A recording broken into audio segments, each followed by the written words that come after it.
नमस्ते। कभी सोचा है कि सोना इतना चमकीला और कोयला इतना बेजान क्यों दिखता है? आज हम इसी रहस्य से पर्दा उठाएंगे। धातुओं और अधातुओं के बीच के उस बुनियादी फर्क को समझेंगे जो असल में तत्वों की दुनिया को दो हिस्सों में बांटता है। पहली नजर में तो ये सवाल बड़ा आसान लगता है ना? भाई सोना सोना है और कोयला कोयला, हम रोज ही इन चीजों को देखते हैं। लेकिन जरा गहराई से सोचें तो असली सवाल ये है कि आखिर वो कौन सी चीज है जो इन दोनों को बिल्कुल अलग बना देती है। देखिए, जो हम अपनी आंखों से देख रहे हैं ना, वो तो कहानी की बस एक झलक है। असली राज वो तो उनके एटम्स के अंदर बहुत गहराई में छिपा हुआ है। तो चलिए, एक जासूस की तरह इस रहस्य की तह तक पहुंचते हैं। तो हमारी पड़ताल का पहला पड़ाव, हम शुरुआत करेंगे उन सुरागों से जिन्हें हम सीधे सीधे देख और महसूस कर सकते हैं, यानी कि उनकी फिजिकल प्रॉपर्टीज से। धातुओं की ना कुछ खास पहचान होती है। एक तो उनकी अपनी चमक होती है, फिर उन्हें पीट पीट कर पतली चादरों में बदला जा सकता है, जिसे मेलिएबिलिटी कहते हैं। उन्हें खींचकर लंबे तार भी बनाए जा सकते हैं, और हाँ, जब उन पर चोट पड़ती है तो एक खास खनकती हुई आवाज आती है। ये हैं हमारे शुरुआती सुराग। तन्यता की बात चली है तो एक हैरान कर देने वाली बात बताता हूँ। सिर्फ 1 ग्राम सोना, सोचिए, सिर्फ 1 ग्राम सोने से लगभग 2 किलोमीटर लंबा तार खींचा जा सकता है।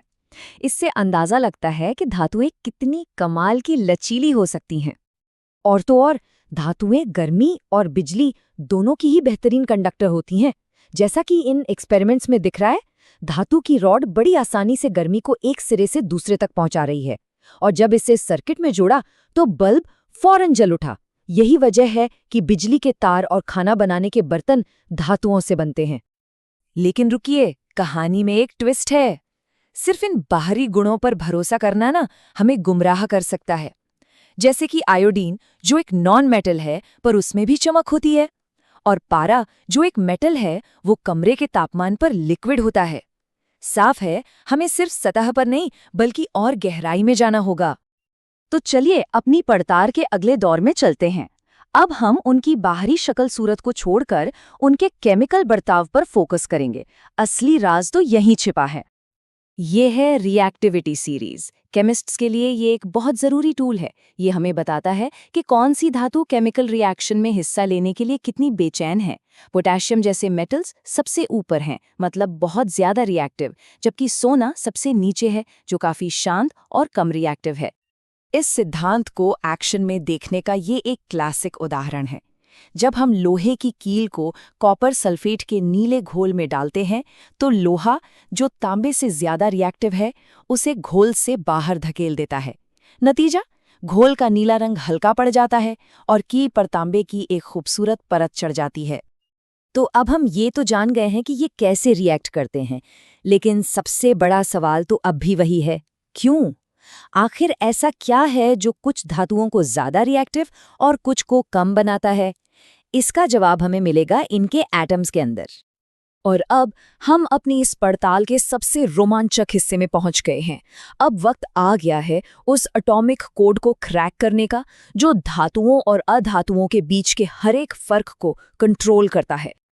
तो लीजिए, ये रहा सबसे बड़ा राज। हर एलिमेंट बस स्टेबल होना चाहता है, मतलब वो अपने सबसे बाहरी इलेक्ट्रॉन शेल को, जिसे वैलेंस शेल कहते हैं, पूरी तरह से भरना चाहता है, बिल्कुल नोबल गैसों की तरह, जो बहुत स्टेबल होती हैं। ये केमिस्ट्री की दुनिया का गोल्डन रूल है। इस स्लाइड में ये पूरी प्रक्रिया साफ साफ दिख रही है। देखिए कैसे सोडियम, जो एक मेटल है, अपना बाहरी इलेक्ट्रॉन क्लोरीन, एक नॉन मेटल, को दे रहा है। ठीक वैसे ही मैग्नीशियम अपने 2 बाहरी इलेक्ट्रॉन 2 क्लोरीन एटम्स को दे देता है। तो नियम बड़ा सिंपल है, धातुएं इलेक्ट्रॉन देती हैं और अधातुएं इलेक्ट्रॉन लेती हैं।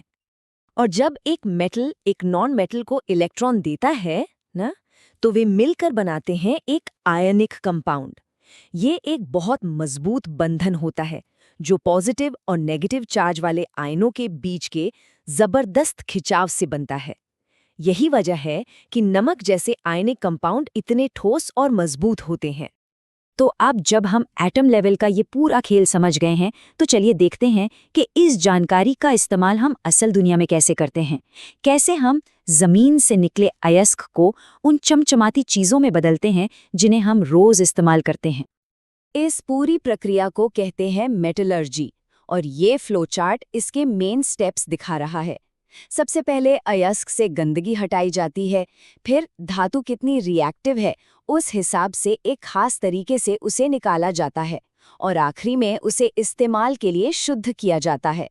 ये एक जटिल लेकिन बहुत ही दिलचस्प प्रक्रिया है। धातु को निकालने से पहले अयस्कों को तैयार करना पड़ता है। इसके लिए 2 मेन तकनीकें हैं, रोस्टिंग और कैल्सिनेशन।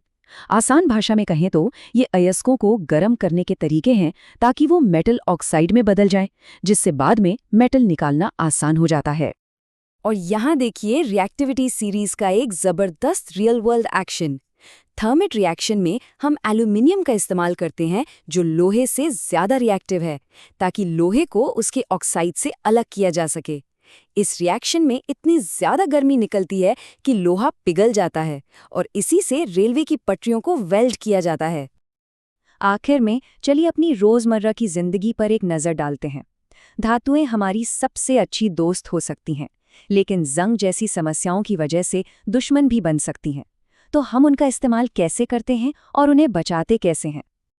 एक मजेदार बात पता है, शुद्ध धातुएं हमेशा बेस्ट नहीं होती। जैसे शुद्ध लोहा बहुत नरम होता है और उसमें आसानी से जंग लग जाता है, लेकिन जब हम उसमें थोड़ा सा कार्बन, निकल और क्रोमियम मिला देते हैं तो हमें मिलता है स्टेनलेस स्टील, जो सख्त है, मजबूत है और जंग भी नहीं पकड़ता। इसी प्रक्रिया को अलॉइंग कहते हैं। धातुओं से हमारा रिश्ता हजारों साल पुराना है, और दिल्ली का ये लौह स्तंभ इसका एक जीता जागता सबूत है। सोचिए, 1600 साल से भी ज्यादा पुराना होने के बाद भी इस पर आज तक जंग नहीं लगा है। ये प्राचीन भारतीय मेटलर्जी के हुनर का एक सच्चा कमाल है। ये हमें सोचने पर मजबूर करता है ना? अगर 1600 साल पहले के कारीगर इतनी कमाल की चीज बना सकते थे, तो आज हमारे लिए क्या कुछ मुमकिन है। मटेरियल साइंस के और कौन-कौन से रहस्य हैं जो बस खोजे जाने का इंतजार कर रहे हैं। भविष्य की संभावनाएं सच में अनंत हैं।